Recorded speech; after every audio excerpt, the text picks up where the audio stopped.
Bismillahirrahmanirrahim. Assalamualaikum warahmatullahi wabarakatuh. Alhamdulillahi rabbil alamin.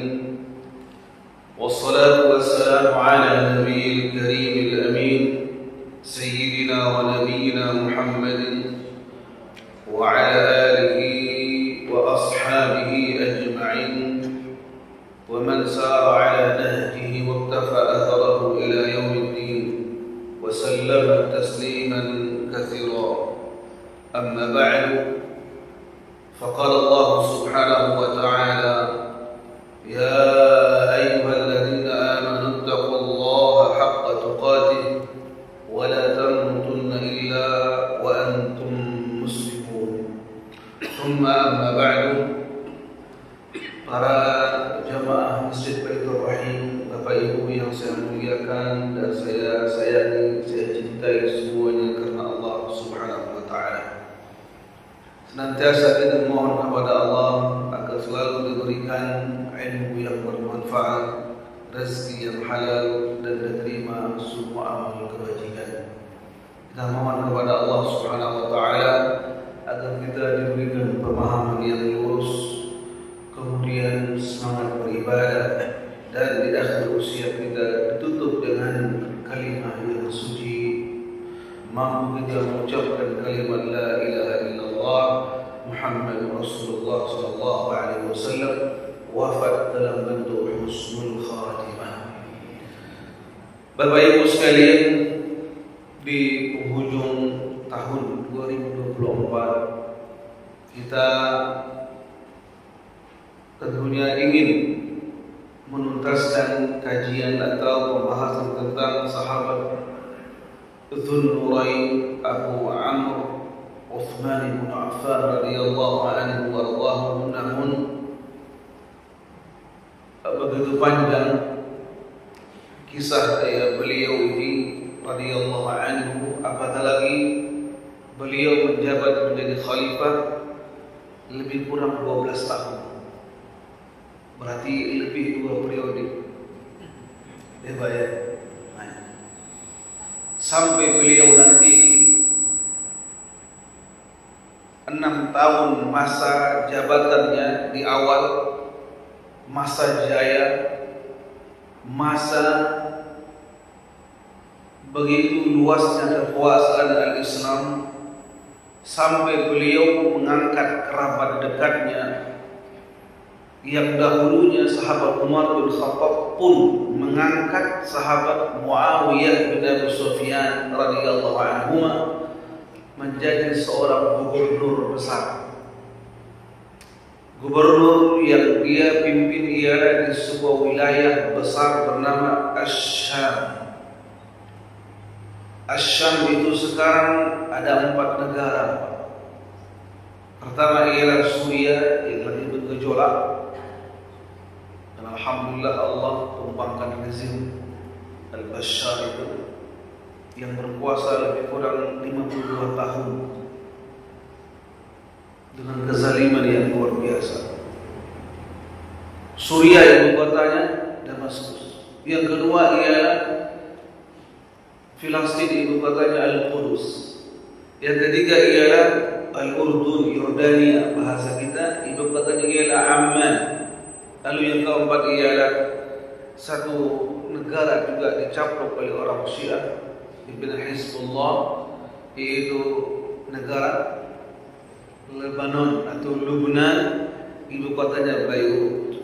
4 negara pada hari ini di masa Khalifah Umar bin Khattab dan di masa Khalifah Utsman bin Affan dipimpin oleh seorang gubernur bernama Muawiyah bin Abi Sufyan. Bahkan sahabat Muawiyah ini ketika dia menjadi gubernur meminta izin kepada sahabat Umar bin Khattab khalifah pada hari ini agar diizinkan untuk membuat armada laut, pasukan laut atau angkatan laut pada hari ini. Namun sahabat Umar tidak mengizinkan. Bayangkan, begitu jauh pandangan dari sahabat Muawiyah, beliau mengatakan akan pasti ada dari orang-orang Salim atau orang-orang Nasrani masuk ke negeri Arab, Jazirah Arabia melalui laut. Sahabat Muawiyah pun menunggu sampai meninggalnya sahabat Umar bin Khattab. Dan ketika dilantik oleh para sahabat, ya, Uthman bin Affan, langsung diizinkan oleh sahabat Uthman untuk membuat armada laut.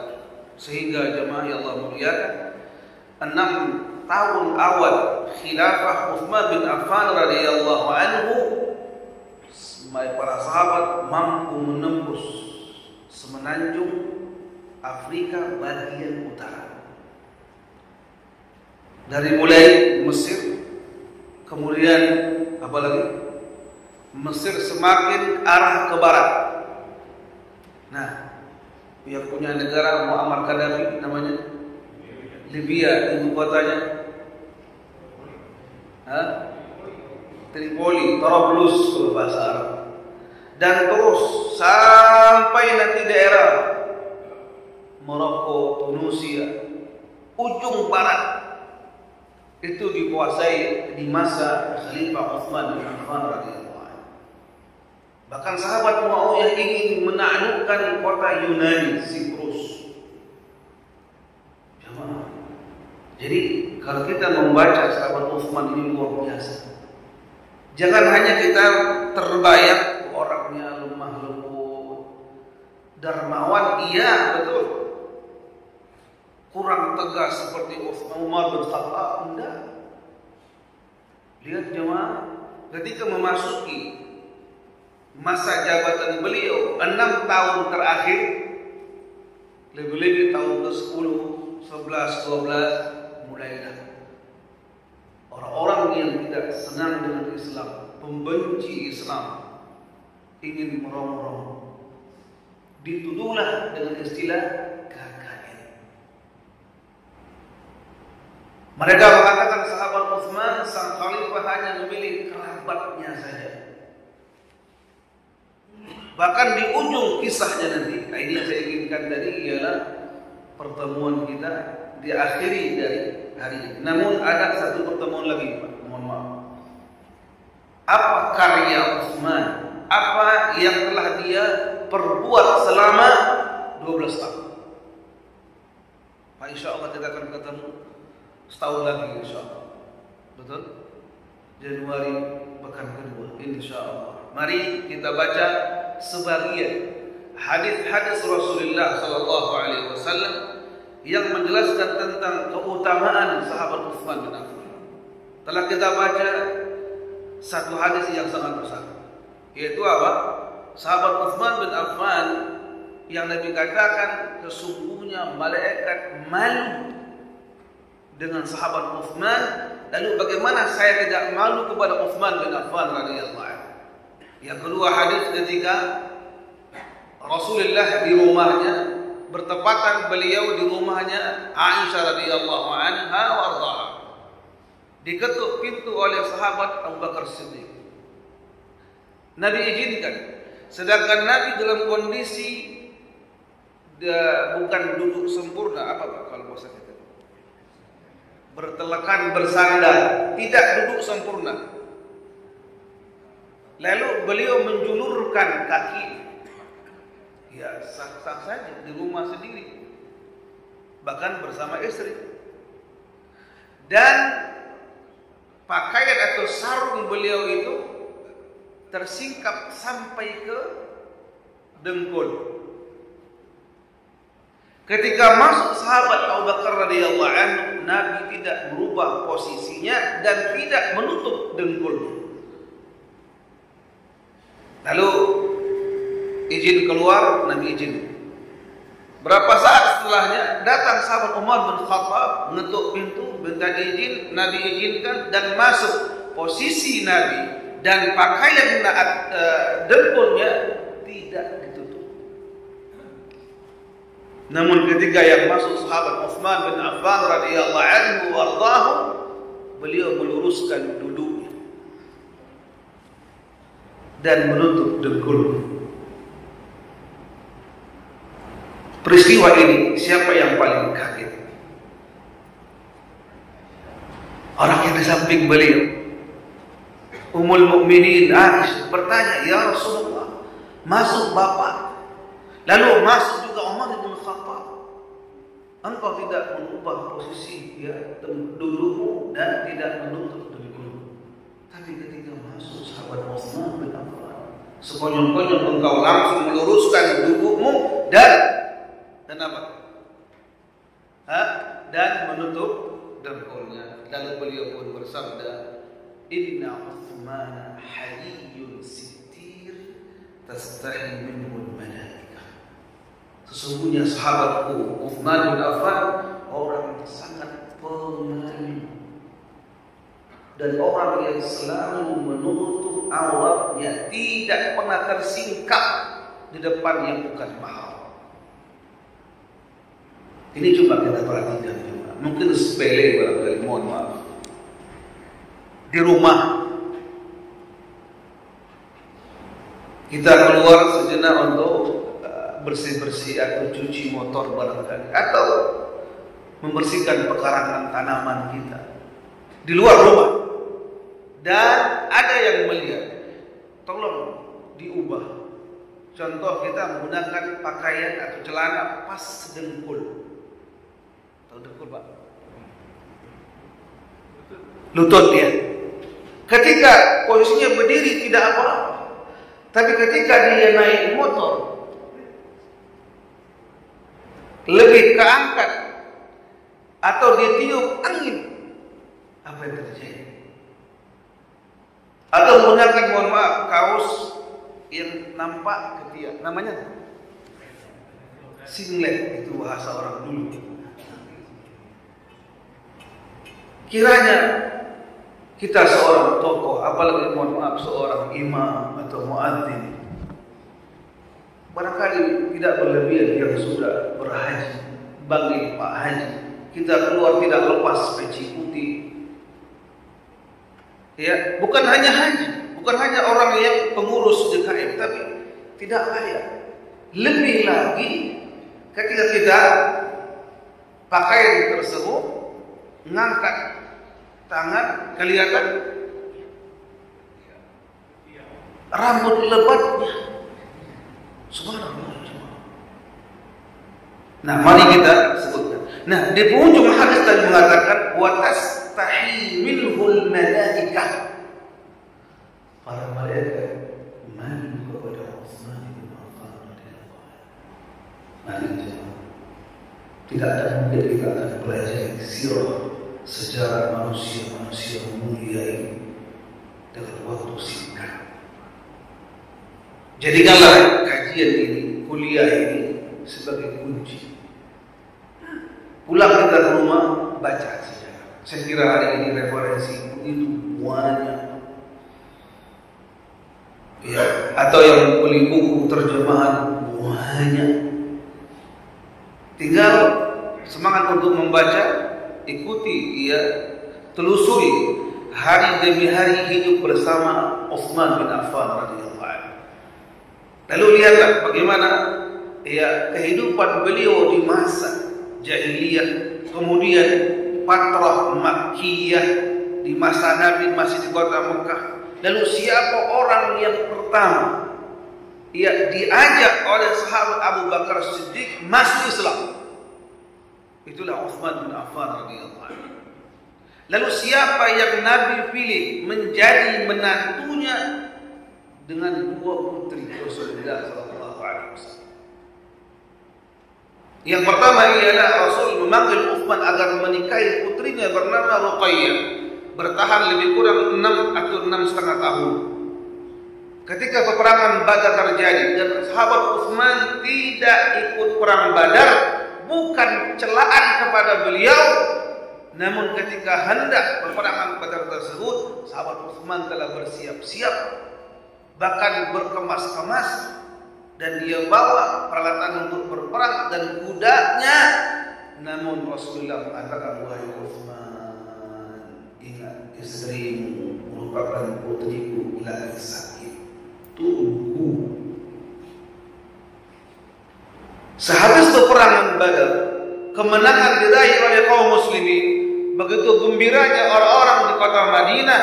Di lain sisi, Nabi pun mendengar sang putri telah tiada. Radhiyallahu anhu. Tidak berapa lama Rasul pun menikahkan Utsman kepada putri beliau yang bernama Ummu Kulthum. Jemaah, satu hal yang unik mohon dicamkan jemaah. Ini akhlak Rasul tertinggi. Apa itu? Begitu kayanya sang menantu, sangat kayanya sang menantu, Nabi tidak pernah meminta untuk kebutuhan pribadi. Kalau ini kita letakkan di benak kita, bukan barang. Apakah dilarang oleh Allah Rasul minta kepada menantu untuk kebutuhan pribadi? Enggak. Tapi Nabi yang pertama mengatakan berupa sabda di hadapan para sahabat. Sahabat pun telah mendengar sang Rasul, al-yadul ulya khairun min al-yadis sufla. Tangan di atas tetaplah lebih baik dari tangan yang di bawah. Alias yang memberi jauh lebih mulia dari yang menerima. Apalagi yang menerima dengan meminta-minta, walaupun dengan terhormat, melalui proposal, melalui kata-kata sindiran, melalui sabda-sabda, melalui ajudan, melalui sumber pribadi, agar jabatannya naik, agar dia gajinya tahun 2025 naik 5 angka. Mari, itulah yang merupakan membuat takjubnya para sahabat dan takjubnya orang-orang di luar Islam tentang kehidupan Rasulullah SAW. Mari, kehidupan Nabi yang panjang ini, dari mulai 13 tahun dan 10 tahun di kota Madinah, direkam oleh para sahabat, termasuk sahabat Utsman bin Affan radhiyallahu anhu. Mari jemaah, hadis pertama ialah yang datang dari sahabat Abdurrahman bin Auf, orang teman, partner, bestie kalau hari ini. Ketika As-Siddiq berdakwah, orang yang pertama masuk Islam ialah Utsman bin Affan. Yang kedua Abdurrahman bin Auf.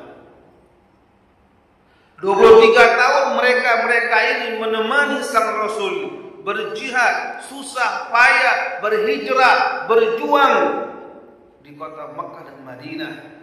Lalu sahabat Abdurrahman bin Auf mengatakan telah bersabda Rasulullah SAW tentang apa? Nabi katakan Abu Bakar fil jannah. Apa artinya fil jannah?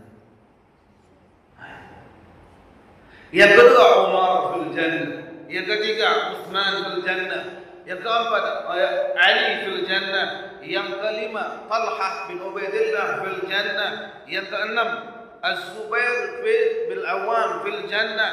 Abdurrahman bin Auf fil jannah dirinya. Lalu kemudian wa Sa'd bin Abi Waqqas fil jannah. Yang ke-9 wa Sa'id bin Zaid fil jannah wa Abu Ubaidah bin Jarrah fil jannah. Namanya al-ashratu al-mubashsharuna bil jannah. 10 orang dijamin surga. Nabi sebutkan runut. Silakan pelajari. Kita baru sampai yang ketiga, disebut dengan al-khulafa'u ar-rasyidun atau khulafa'u rasyidin. Tidak? Baik, ini hadis yang kedua. Hadis yang kedua ialah datang dari sahabat Abu Musa al-Asy'ari, Abdullah bin Qais, asalnya dari negeri Yaman. Ketika dia bercerita tentang satu hari saya berwudu di rumah saya, lalu keluar dari rumah menuju masjid. Pertanyaan, masjid siapa? Masjid Nabi. Kemudian dia berkata, saya hari ini, sepanjang hari ini ingin bertemu dengan Nabi dan bermulazamah. Tahu mulazamah apa? Nempel, dengar kajian Nabi. Atau ketika Nabi diam, tetap saya berada di sisi Rasulullah Sallallahu Alaihi Wasallam. Namun ketika masuk ke masjid, dia tidak jumpai Rasulullah. Dan dia tanya Marbuh, mana Rasulullah? Kata beliau, kata Marbuh, tadi saya lihat ke sana beliau. Diikuti oleh sahabat siapa tadi? Abu Musa al-Asy'ari. Terus masuklah atau sampailah beliau di sebuah kebun di kota Madinah, namanya apa? Kebun Anis. Bukan nama orang. Anis. Dekat lebih kurang 1 kilo atau kurang dari itu dengan Masjid Quba. Sekarang masih ada sumur itu, Pak. Bukan sumur dalam, tapi apa, seperti apa, danau kecil. Nah, ketika Abu Musa masuk, dia dapati Nabi lagi berwudu. Kata beliau, wahai Abu Musa, jaga pintu. Pintu kebun ini, Pak. Artinya apa? Jangan sembarangan orang masuk. Iya. Nah, ketika Nabi habis berwudu, beliau menyingkap betisnya lalu masukkan ke kolam, ngerendam. Hari ini ada terapi ikan, tahu? Kayak gitu. Ketika itu kata beliau, saya pun mendatangi pintu untuk menjaga agar tidak semua orang bisa masuk. Tiba-tiba diketuk pintu. Siapa? Abu Bakar. Ya, siap. Bentar. Ya Rasulullah, Abu Bakar ingin masuk. Izinkan. Kasih dia. Saya izinkan dan kasih tahu kabar gembira dia terjadi. Allahu Akbar. Adakah hari ini orang datang di hadapan kita? Pak Ketua, engkau surga. Nah, kita berharap di setiap ujung doa kita, Rabbana atina fid dunya wa fil akhirati hasanah wa qina adzabannar. Itu doa kita. Kagak pernah putus. Nah, ketika As-Siddiq pun masuk memberi salam kepada Rasul dan Nabi menjawabnya dan langsung duduk di samping Rasulullah dan membuat atau berbuat seperti Nabi berbuat. Dia angkat betisnya, sarungnya ya, lalu memasukkan kakinya ke kolam tersebut. Persis apa yang dibuat oleh Rasulullah Sallallahu Alaihi Wasallam. Kata Abu Musa al-Asy'ari, saya pun kembali ke pintu. Kenapa? Saya tugasnya menjaga pintu. Tidak berapa lama masuklah orang yang kedua. Siapa? Umar bin Khattab. Sebentar, dia minta izin ke Rasul. Nabi izinkan, silakan masuk. Kasih tahu Umar, dia di surga. Allahu Akbar. Rasul yang bersabda, tak akan pernah berdosa. Sabda Rasul dibimbing dengan wahyu. Dan hadisnya riwayat Imam Al-Bukhari, Imam Muslim. Allahu Akbar. Wajar, bahkan wajib kita mencontoh seluruh perilaku ibadah akhlaknya para sahabat. Wabil khusus yang 10 ini, kenapa dijamin surga oleh jemaah? Jawab dulu. Oleh Rasulullah sallallahu alaihi wasallam. Ketika Umar pun masuk memberikan salam kepada keduanya, dijawab salamnya dan beliau duduk sebelah kiri Rasulullah. Berbuat seperti apa yang dibuat oleh kedua orang tersebut. Saya, kata Abu Musa, kembali ke pintu. Datang juga orang ketiga. Siapa? Utsman bin Affan. Sebentar, lalu lapor. Izinkan dia masuk dan kasih tahu kabar gembira ke surga tempatnya. Dan ini tambahannya. Apa yang di sini disebut ialah izinkan dia masuk, ya Utsman, ia akan mendapatkan musibah besar di akhir hayatnya. Disampaikan, wahai Utsman, masuklah.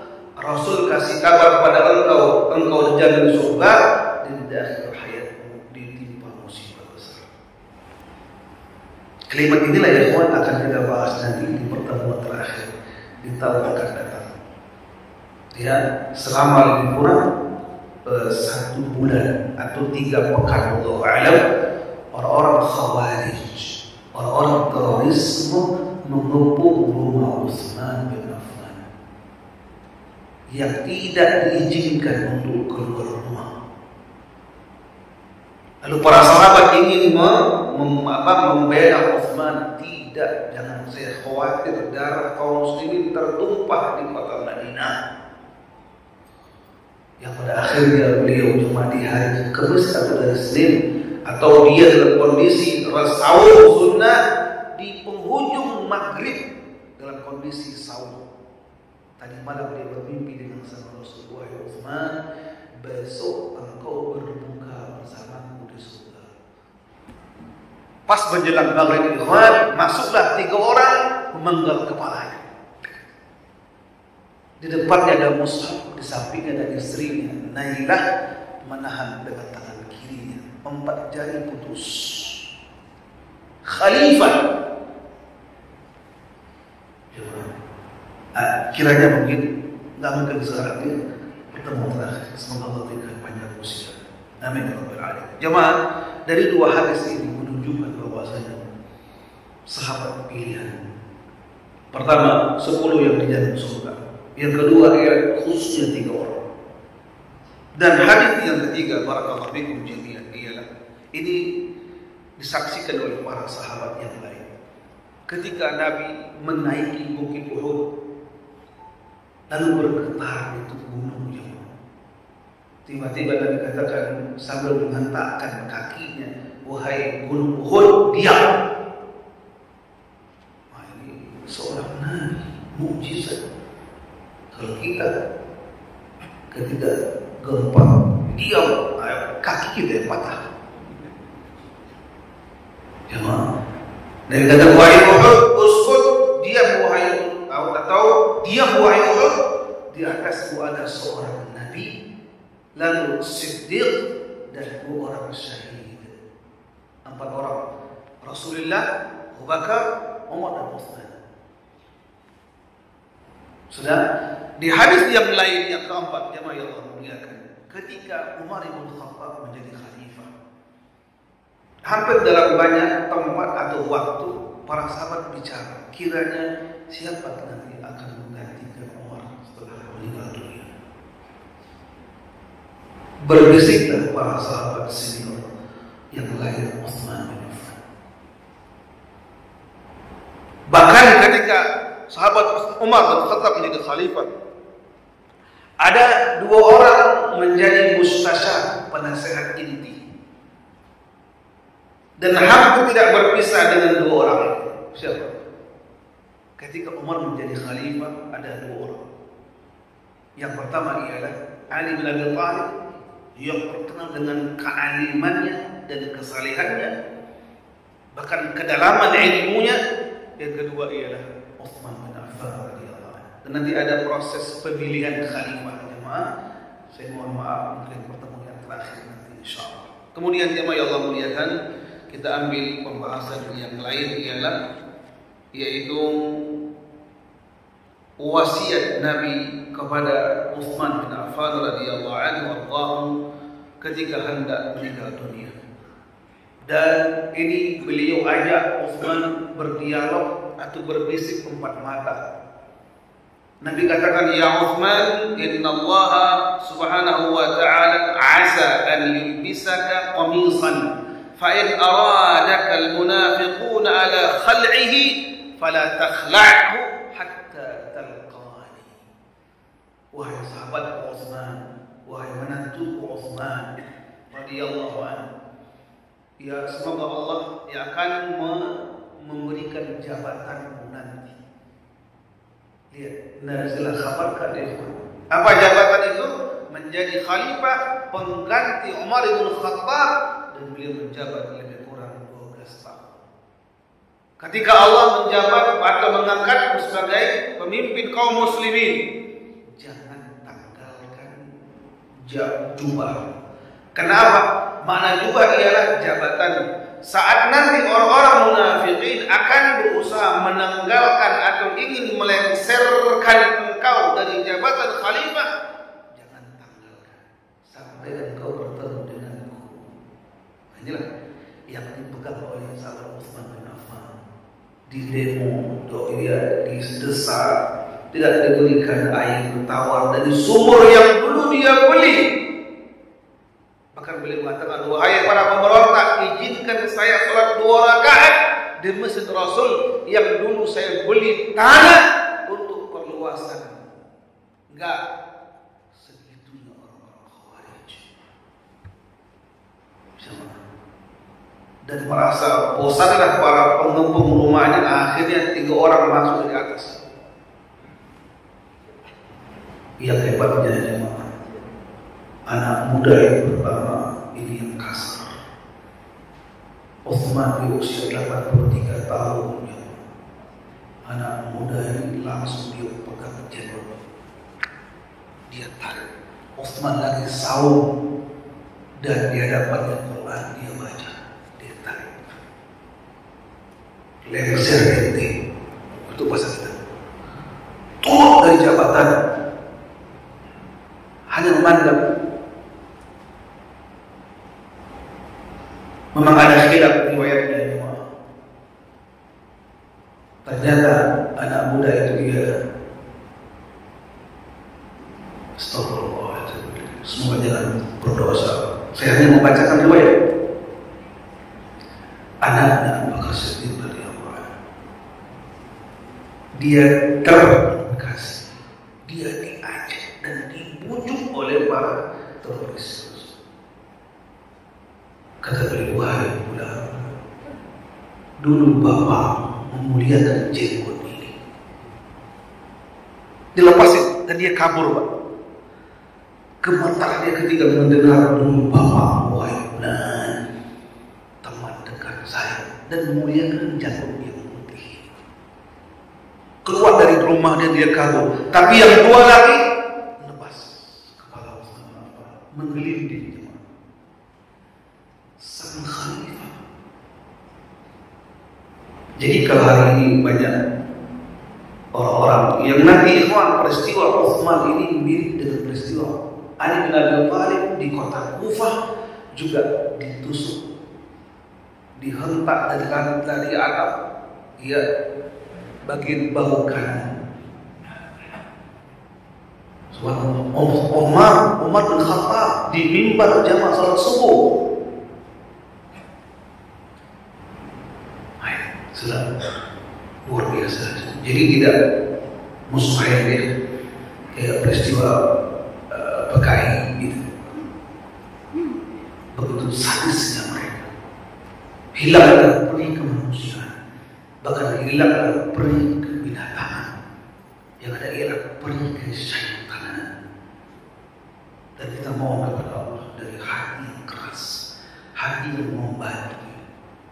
Ya kali ini kita lihat orang-orang ketika membunuh ribuan anak-anak kecil, orang yang di rumah sakitnya dibom, habis, nggak pandang lagi seluruh dunia mengutuknya, mencelanya, menyibirkannya, menyinyir dengannya, tetap dia senyum. Ada yang mengatakan syaitan berkepala manusia. Tepat.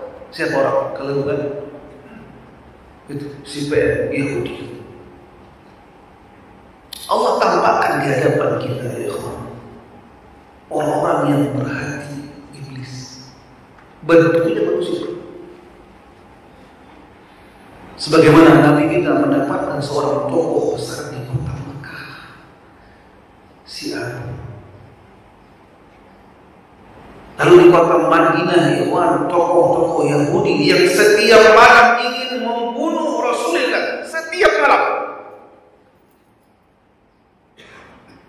Ada seorang Yahudi dan dia seorang penguasa. Setiap hari mencaci Nabi. Setiap hari mencaci Rasulullah. Ayat apapun yang turun, lalu orang-orang munafikin memindahkan ayat tersebut, menyampaikan di hadapan orang-orang Yahudi, dibantah habis-habisan. Provokator besar seorang Yahudi. Dan Nabi mengatakan, wahai sahabat, siapa yang mampu memenggal kepalanya? Dipenggal kepalanya. Jadi kalau kita melihat hari ini beringasnya orang-orang Yahudi di Palestina, tidak seberapa beringasnya mereka di hadapan Rasulullah.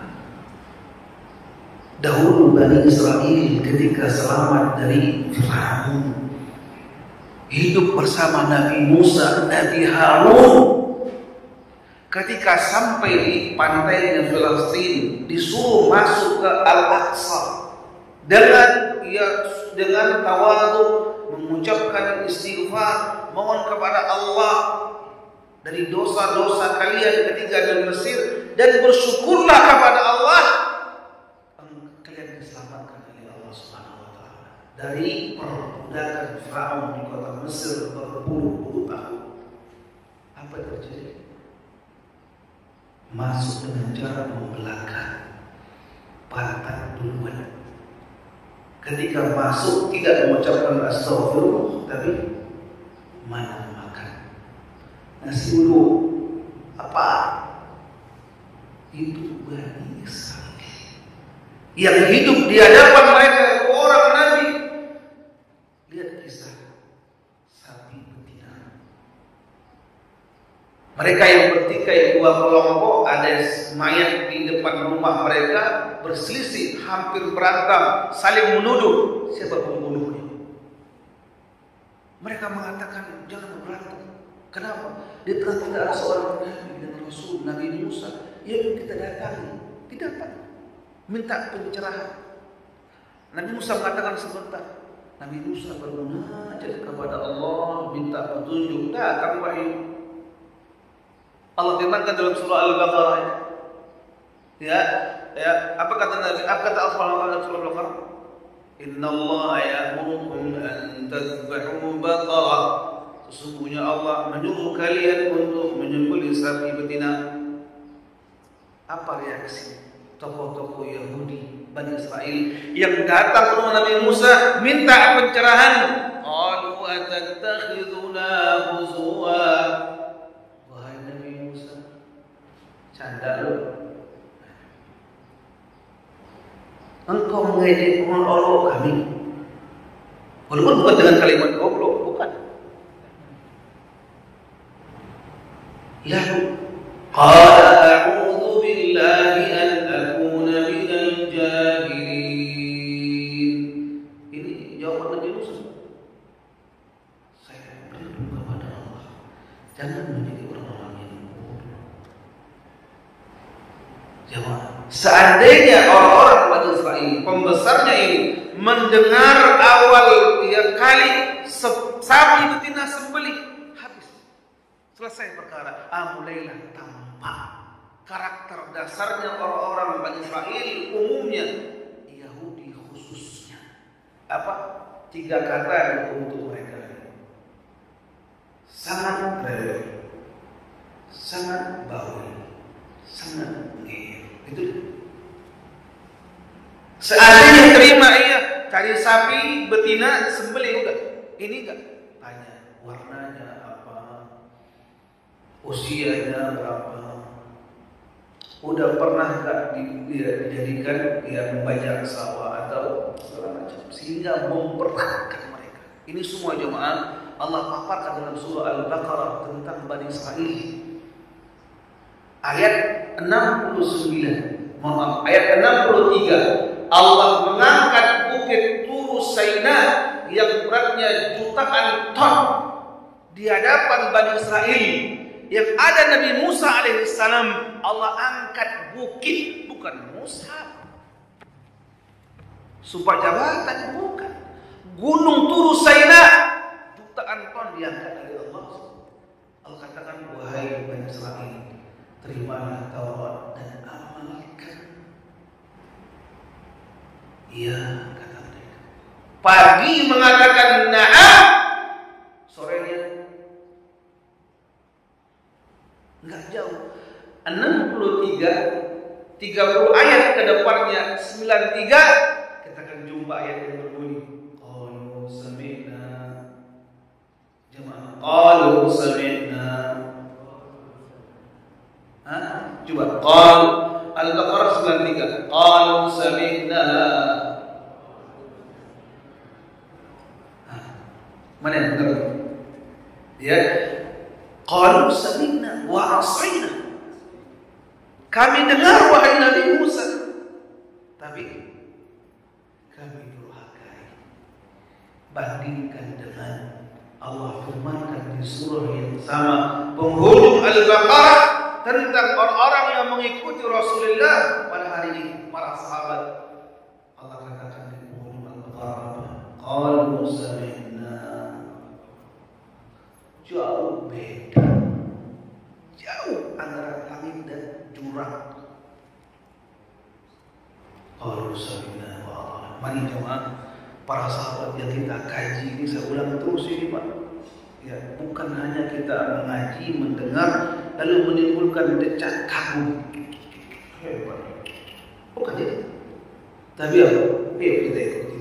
Beginilah para sahabat dalam rangka meraih ridha Allah, berjuang dengan Rasul tanpa ada sedikit pun mundur. Bahkan mereka apa? Allah firmankan dalam 3 tempat, 3 surah. Ya, orang-orang pertama para sahabat yang ngamalkan.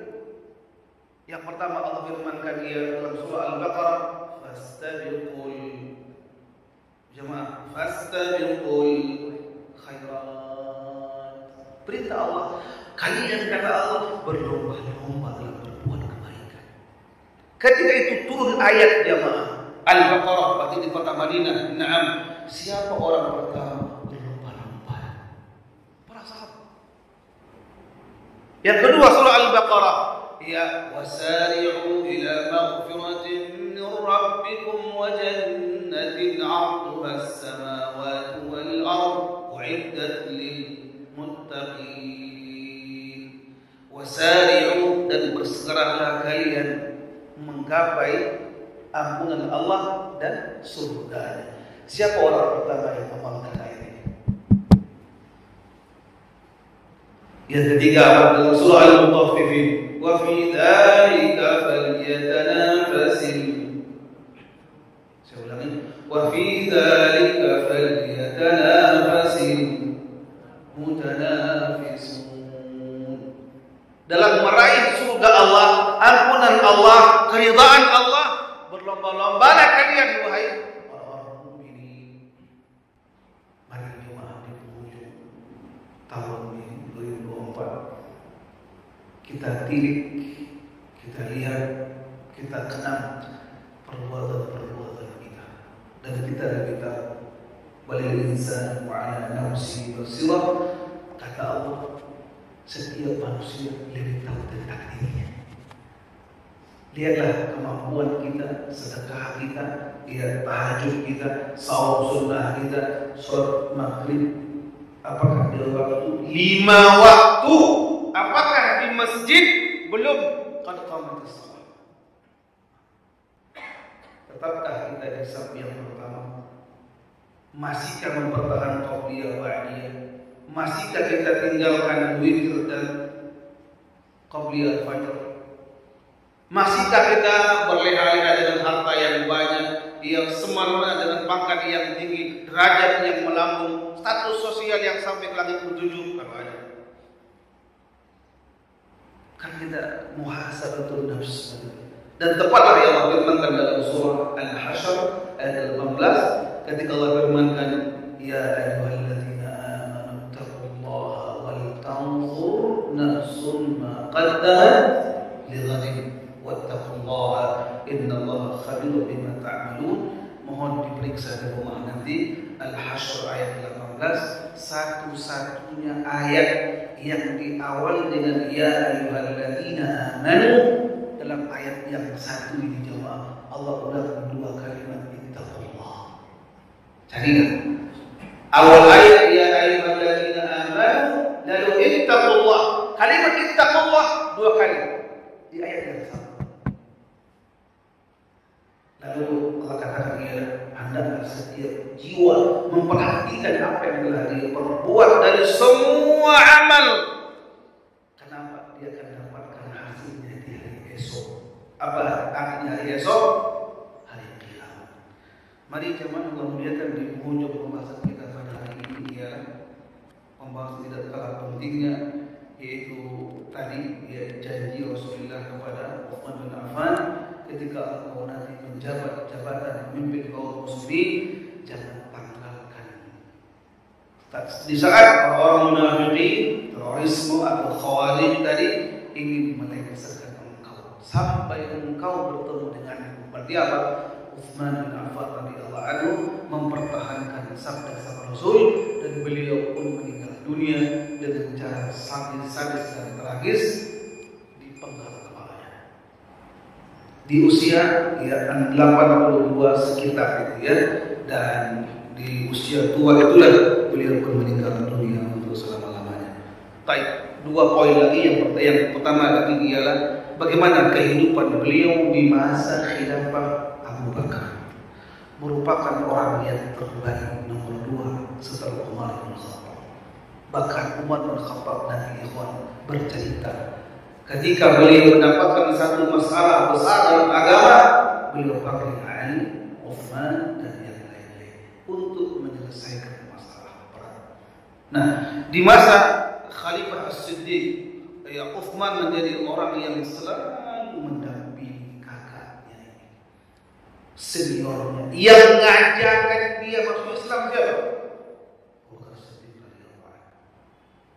Terus menjadi penasihat, pendamping, pembela, pendukung. Ada di jemaah ya, ini di masa siapa? Sama halnya di masa Umar bin Khattab radhiyallahu anhu. Betul-betul dia mengikuti jejak Abu Bakar radhiyallahu anhu, terus mendamping, dan sampai akhirnya ikhwan, ya ketika Umar bin Khattab pun terbaring ketika ditusuk oleh seorang majusi 2 kali bagian belakang dan 1 kali di bagian depan di bawah pusar. Itu yang paling sadis, dia tusuk dan dia goyang dan terputus usus perutnya Umar bin Khattab, dan beliau bertahan hanya 3 hari 3 malam. Di hari terakhir mau wafat, beliau dikatakan wahai khalifah, berikan wasiat atau tunjuk siapa penggantimu. Ada yang ngomong, wahai Umar bin Khattab, wahai khalifah, angkat aja anakmu. Anak. Apa kata Umar? Tidak ada. Keluarga Al-Khattab menjadi khalifah pemimpin hanya Umar saja. Bahkan Umar menyebut orang yang berhak menjadi pemimpin setelahku nanti ialah ada 6 orang yang merupakan orang-orang yang 10 dijamin surga. Abu Bakar telah tiada, saya akan meninggal dunia, udah tinggal 8 lagi. Lalu Abu Ubaidah bin Jarrah wafat di Palestina karena ada wabah COVID-19, wabah kolera, wafat. Tinggal berapa orang? 7 orang. 1 orang bernama Talha lagi safar. Yang hadir saat itu ialah 6 orang. 6 orang tersebut 1 dikeluarkan oleh Umar. Jangan dimasuk. Siapa itu? Sa'id bin Zaid merupakan ponakan Umar. Ente wa Zaid kagak masuk. Kenapa? Keluarga Al-Khattab cukup Umar menjadi khalifah. Kenapa? Kata beliau, berat tanggung jawab nanti di akhirat. Mari jemaah, yang menjadi tim pilihan atau kandidat mengganti Umar hanya 6 orang. Pas hari dipilihnya itu, datanglah sahabat Talha dari safar jauhnya, berkumpullah 6 orang tersebut, berkumpul di rumah seorang sahabat besar, lalu mereka kompak untuk bermusyawarah tanpa ada pemilu, tanpa pilkada, tanpa banyak keluar dana. Semoga kita bertemu di pertemuan terakhir. Kita bertemu insyaallah setelah tahun depan, setahun lagi. Dan kita mohon kepada Allah Subhanahu wa taala kita diberikan oleh Allah kemudahan dalam segala hal, keberkahan dalam usia kita, panjang usia dalam ketaatan. Kita mohon kepada Allah diberikan rezeki yang luas dalam keberkahan, dan kita mohon kepada Allah agar diberikan anak-anak yang saleh dan salihah, istri yang saleh, tetangga yang baik. Dan kita mohon kepada Allah Subhanahu wa taala bagi yang belum berhaji, Allah gerakkan untuk berhaji. Dan kemudian di ujung hayat kita nanti, kita mohon kepada Allah tetap istiqamah dalam Islam sunnah kita, dan ada anak-anak kita yang membantu untuk tetap beribadah. Ada anak-anak kita yang membawa kita ke masjid, mendorong kita ke masjid. Jika tidak terlalu ke atas kursi roda, ada anak yang mendorong kita. Pada akhirnya kita mohon kepada Allah agar kita diberikan oleh Allah kemudahan mengucapkan dua kalimat suci tersebut, kalimat la ilaha illallah Muhammad Rasulullah sallallahu alaihi wasallam. Kita diwafatkan oleh Allah dalam bentuk husnul khatimah. Husnul amin ya rabbal alamin. Barakallahu fikum jami'an. Sampai sini semoga ada manfaatnya, dan kita akhiri dengan doa kafaratul majlis. Subhanakallahumma wa bihamdika asyhadu an la ilaha illa anta astaghfiruka wa atubu ilaik. Wassalamu alaikum warahmatullahi wabarakatuh.